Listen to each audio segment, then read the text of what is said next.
Hey, sixth grade, we are getting ready to get started on a new unit and a new lesson. So make sure you have your math journal, your pencil, anything you possibly might need so that you can take good notes. The title of our lesson for today is Write Equations to Represent Situations. So make sure you get that up there at the top of your page. Write equations to represent situations.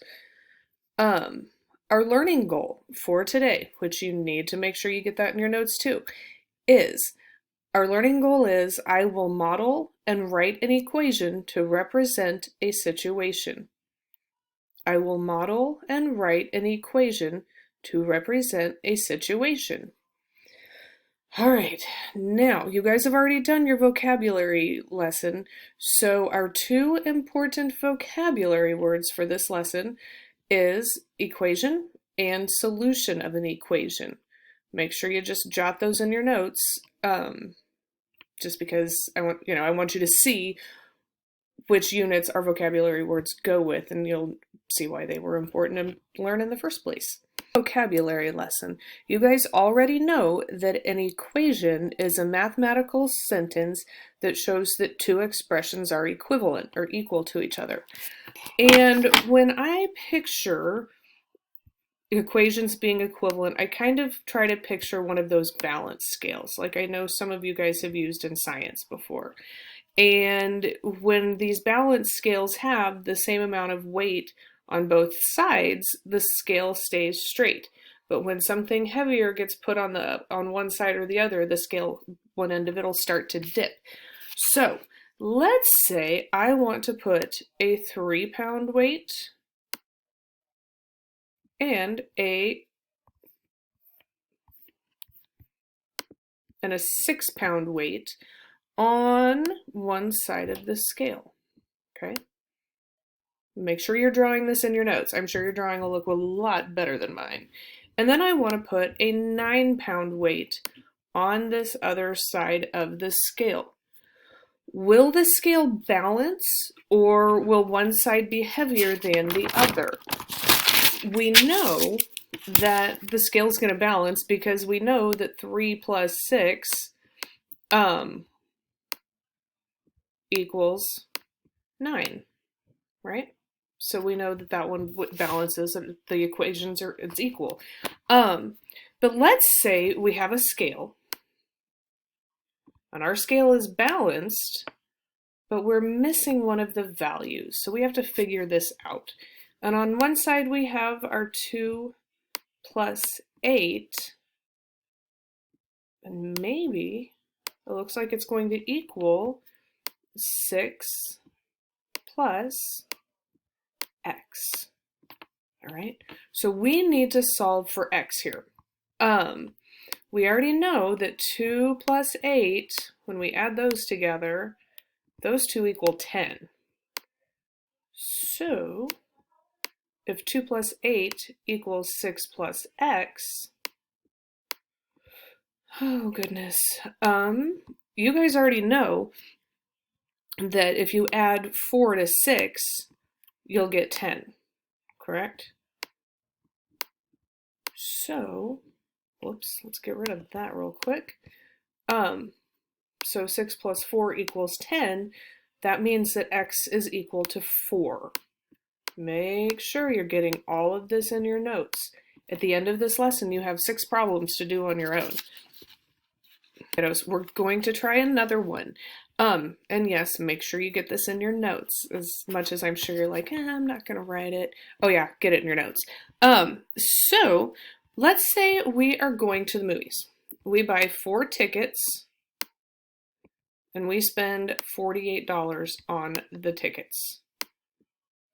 We need to figure out what the individual cost is per ticket. Like, how much does each one ticket cost?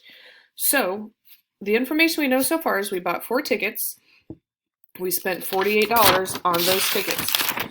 So we need to use that information to get this figured out. We're going to represent the unknown ticket price as T. All right. So we know that 4 times T, 4 times the number of tickets, equals $48. So let's set it up like this. So here we're showing the number of tickets times the price per ticket equals the total amount spent, which we already know that we have 4 times T equals $48. So I'm going to take a guess here. I am going to see what happens if I replace T with 10. I want to see if I want to see if 10 could possibly be the solution for the equation. So if I try that, let's see if I do 4 times 10. Oh, I only get 40. So I know that the value of T cannot be 10. 10 is not the solution for this equation.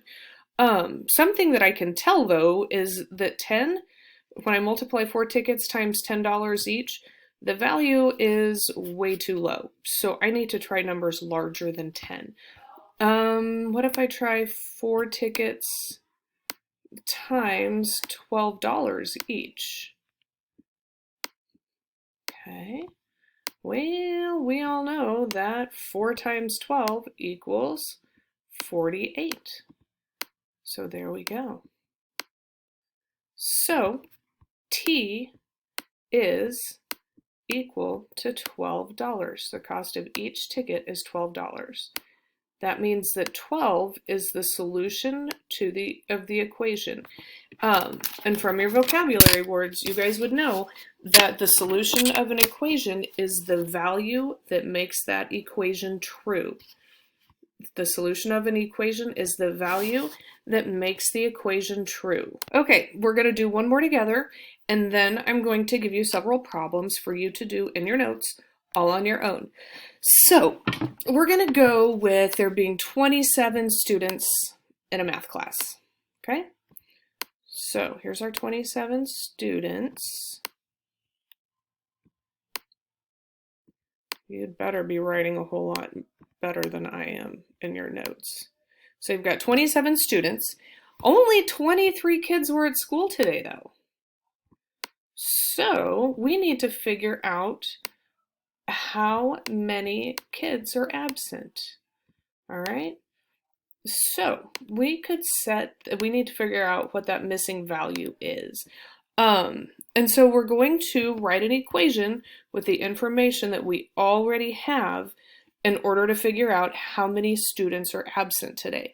So I could write 23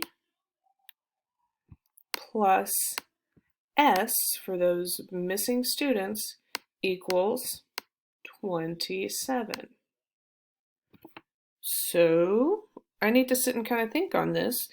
I mean, I know that, if I was just going to add ones, I know that 3 plus 3 would only equal 6. So S 23 plus 3 is only 26.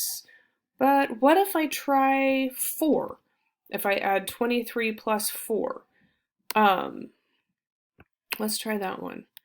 Because I know that when I add my ones, which would be the 3 and the 4, 3 and 4, 3 plus 4 equals 7, and then I just put the 2 on there from the tens column.